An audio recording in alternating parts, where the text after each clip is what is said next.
India may have lost out on becoming a member of the elite nuclear suppliers group during its plenary in Seoul this week, but its hopes of joining the group this year are still alive. NDTV has learned that despite China's strong opposition to India, the NSG has decided to meet again later this year to discuss the process of allowing non-nuclear proliferation treaty signatories like India into the group. Sources say the suggestion for another meeting came from Mexico and was opposed by China, but those objections were set aside. But will China budge in the next meeting?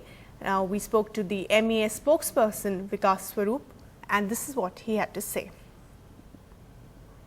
Not just the US, many of our friends supported us. It was Russia, I can name Japan, I can name Australia, I can name Canada, France, UK, Germany, all these countries supported us.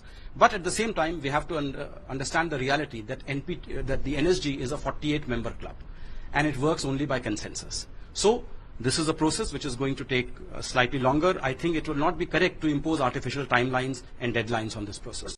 Even though the NSG meeting in Seoul ended in a deadlock, it was actually proposed by Mexico, one of the countries that had also raised some questions about what criteria should be adopted to admit non-NPT states like India.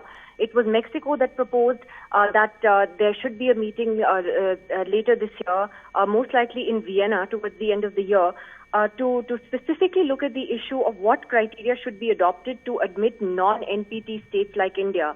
So that includes India's membership as well, but it would give the NSG a chance to discuss the wider criteria and the principle based on which members should be adopted into the group. India is not a signatory to the Nuclear Non-Proliferation Treaty, which was one of the big stumbling blocks in Seoul.